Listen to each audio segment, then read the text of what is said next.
Alors voilà, mesdames et messieurs, l'inauguration officielle pour ce 5e festival européen, ici sur cette magnifique base de loisirs de Bois-le-Roi. Je passe la parole à l'un des organisateurs, Monsieur Marc-Antoine. Bonjour à tous, et merci d'être présents. Nous ouvrons cette 5e édition du Festival of Europe, édition qui a débuté en 2012, qui était beaucoup plus petit que celui-là, et qui a bien grandi. Et donc je tiens à remercier en priorité les gens qui nous suivent depuis le début. Je pense à France-Estonie, je pense à la Lituanie également, je pense également au comité de jumelage, et on sait que c'est dur de mobiliser les troupes, et elles le font chaque année, et ô combien elles le font bien. Donc un grand merci à eux. Merci également à l'ensemble des élus qui sont présents. Merci particulièrement aux 44 communes qui se sont associées à l'événement. C'est très touchant, et c'est en avançant dans cette démarche solidaire qu'on peut faire des événements et offrir des événements comme ceux-là. Donc merci aux communes qui ont distribué, aux communes qui ont affiché, aux communes qui nous ont prêté du matériel. Même les maires parfois ont distribué, donc merci à tous les maires. Merci également à tous nos bénévoles qui ont travaillé pendant 1 an, et c'est vrai que c'est 1 an de travail pour faire ça. Donc merci à eux, c'est jour, nuit, après-midi, tout le temps, peu de sommeil. Donc merci à vous. Merci aux institutions qui nous soutiennent, à l'Union européenne qui nous a soutenus financièrement. Merci également au ministère des Affaires étrangères. Merci à la région Île-de-France, Laure Agnès, merci de ta présence. Merci à la présidente Valérie Pécresse, à la vice-présidente Stéphanie Van Heu et à James Chéron, le président de la Commission des Affaires européennes. Merci particulièrement à James pour avoir vraiment soutenu de manière extrêmement importante l'événement.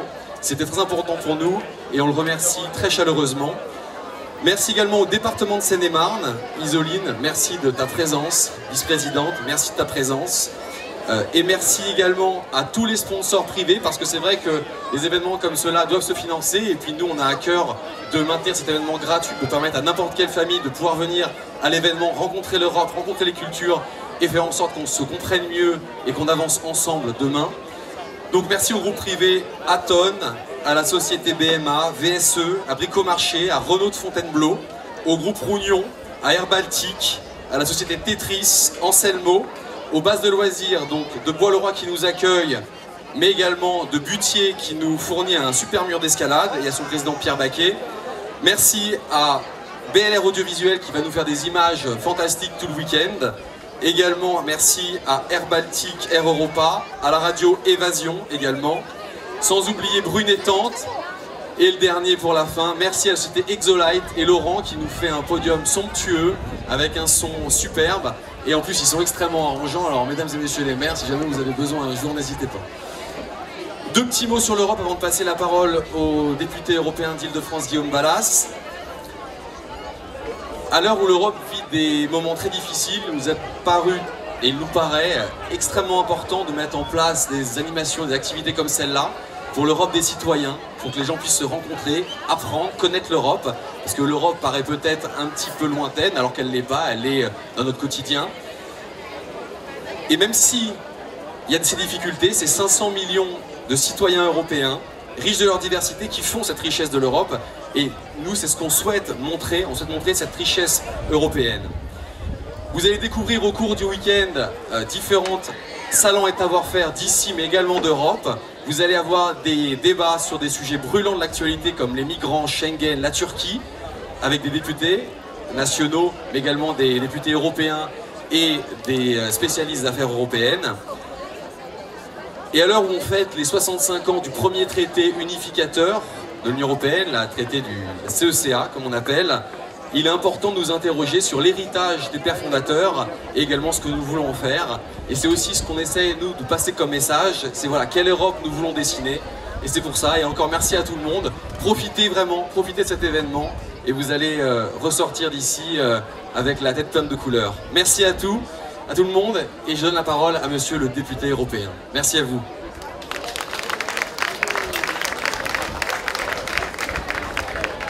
Merci beaucoup de m'avoir invité. Merci beaucoup aussi des mots que vous avez prononcés, d'accueil, de tout le travail qui a été fait pour l'organisation de ce festival. Et évidemment, j'ai un salut respectueux pour toutes les mairies, municipalités, la région, le département qui se sont investis dans l'organisation de cet événement. Alors c'est vrai que souvent l'Union européenne, l'Europe, on l'aborde, j'allais dire, et c'est bien normal, sous un angle qui se veut festif. Et c'est heureux. Heureusement qu'il y a des stands ici pour montrer la diversité des cultures européennes et comment elles peuvent se conjuguer en quelque chose de commun. Mais je ne vais pas parler longtemps. Je voulais quand même dire un mot qui se veut optimiste, mais d'abord pessimiste par lucidité sur l'état de l'Europe. Je crois, pour tous ceux qui sont attachés au projet européen, à l'idée qu'il vaut mieux être unis qu'être divisé, et qu'à l'avenir cette unité peut nous rendre plus forts dans le monde qui vient, il nous faut être extrêmement lucide sur le moment présent. Nous sommes samedi et nous allons fêter l'Europe. Et demain, dans un pays pro-européen, depuis la Deuxième Guerre mondiale, il y a une élection qui peut amener à la présidence de la République un homme politique qui a toujours fait de ses convictions anti-européennes son projet, et qui a toujours développé le fait que l'Union européenne était un projet à abattre, un cadre dans lequel l'Autriche, puisque c'est de ce pays dont je parle, devait sortir le plus possible, ou du moins s'en éloigner au maximum. Et ce mouvement n'est pas le seul. On ressent dans tous les pays européens aujourd'hui une montée de scepticisme par rapport à l'Europe. Alors par rapport à cela, il y a deux attitudes qu'on peut avoir. La première, c'est de dire, bah oui, finalement l'Union européenne, elle ne sert pas à grand-chose, elle a échoué, il faut s'en éloigner, et chaque pays doit reprendre son destin. Je le crois, vraiment fondamentalement, cette voie est une impasse. Est une impasse, mais alors pour cela, si on veut réellement faire de l'Europe le cadre qui sera celui de nos enfants demain, un cadre protecteur, un cadre de puissance, un cadre de démocratie, de progrès économique et social, un cadre aussi d'écologie, alors il faut la changer. Et je crois que c'est ce qui est aujourd'hui la mission des élus que nous sommes, mais c'est surtout la mission des générations qui sont là et qui demain prendront la relève. Il faut faire de cette Europe une Europe beaucoup plus proche des préoccupations des citoyens, une Europe qui sans doute donne beaucoup plus la parole au peuple, au sens au peuple européen et aux peuples européens dans leur diversité, leur pluralité, de leurs coutumes, de leur culture. Je crois que s'il n'y a pas plus de démocratie, alors l'Europe est en danger. Et il est faux de penser que l'Europe a nécessairement besoin d'être éloignée de peuples pour prendre des bonnes décisions. Non, c'est parce que souvent l'Europe est trop éloignée aujourd'hui de ce que souhaitent les gens, ne dialogue pas avec ce que les citoyens pensent au fond d'eux-mêmes, que les citoyens finalement s'en détournent.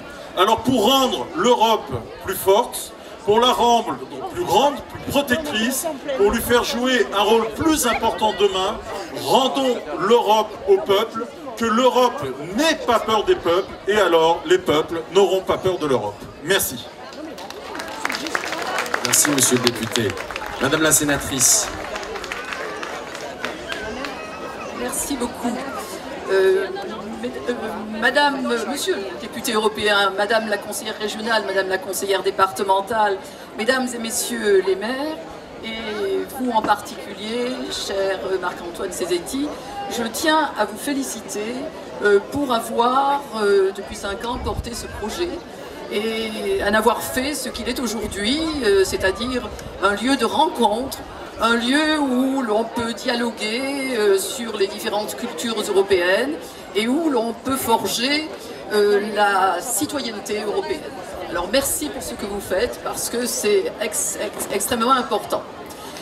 Je voulais vous dire ce matin qu'après avoir entendu les enfants chanter, les enfants sont déterminants dans cette sensibilisation à la citoyenneté européenne, que l'idée de l'Europe a été une idée géniale.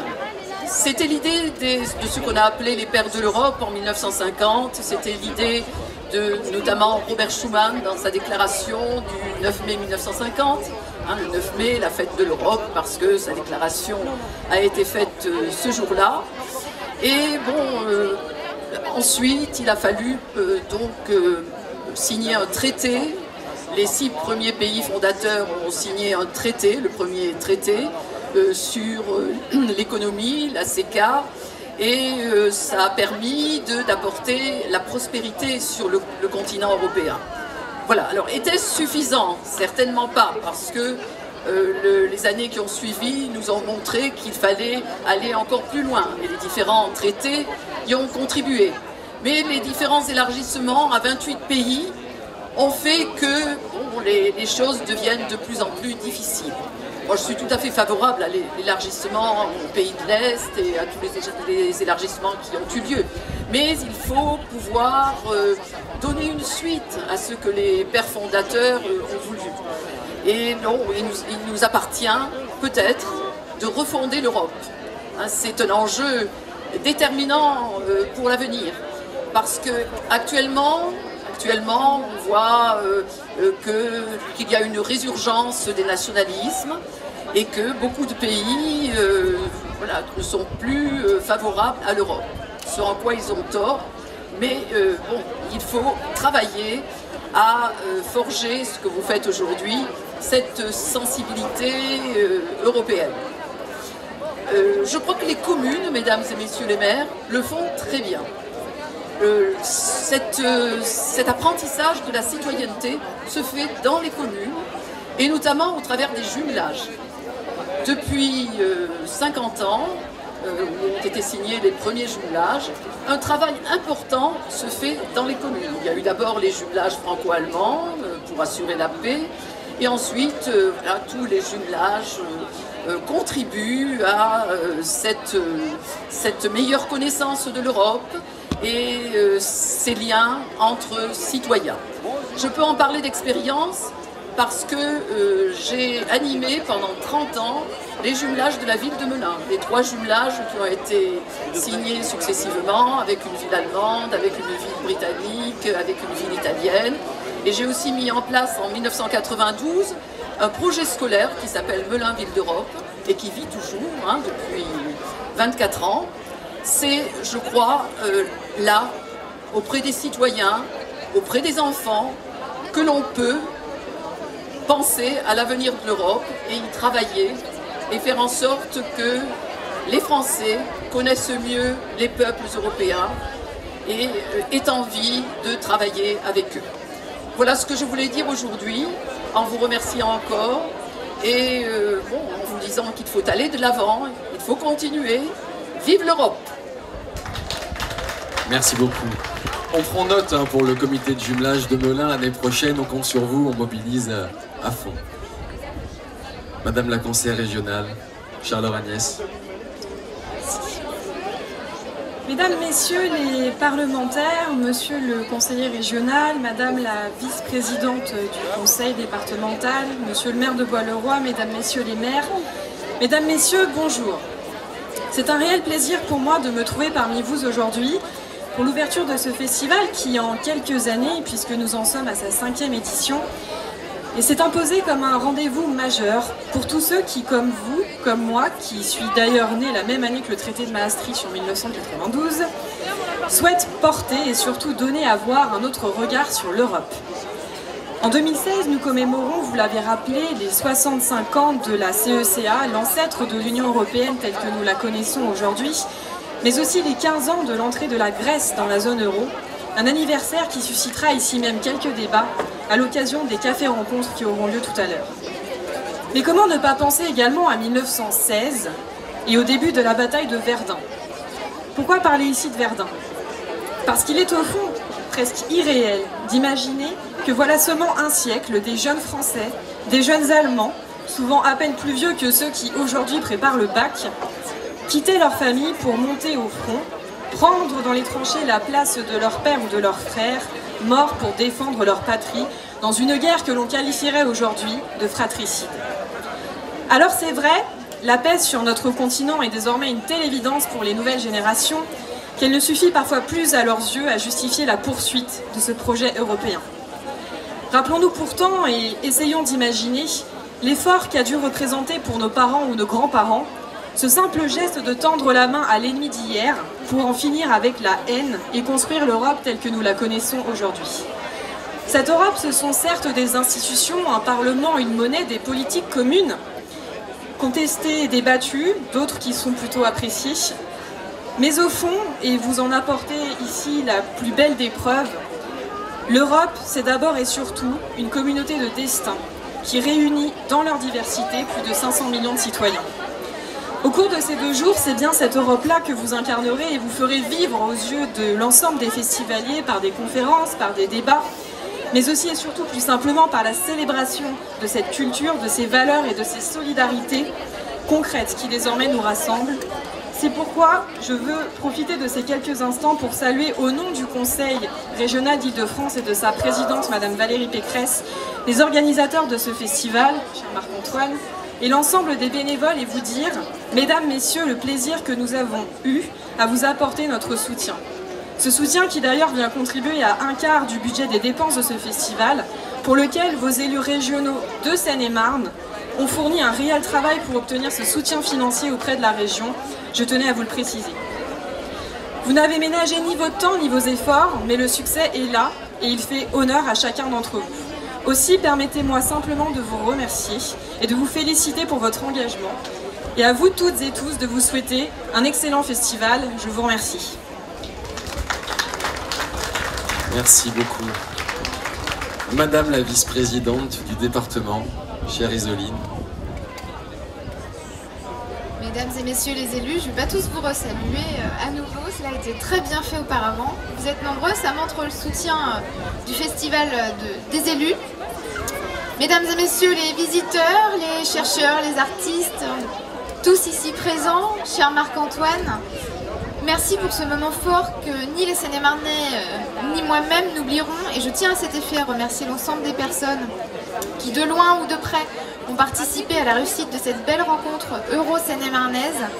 Merci Marc-Antoine de ce bel événement qui rassemble. Aujourd'hui, comme beaucoup de mes collègues ici présents, je pense à toutes celles et ceux qui ont permis que s'accomplisse cette formidable idée et incroyable aventure qu'est l'Europe.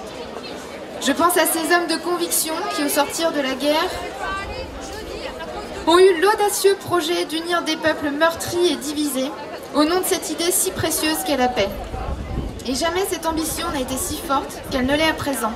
Dans un monde ébranlé par les images cinglantes d'attentats et bombardements violents, d'arrivées massives de peuples migrants qui n'ont pour la plupart d'autre choix que fuir la terreur et la pauvreté.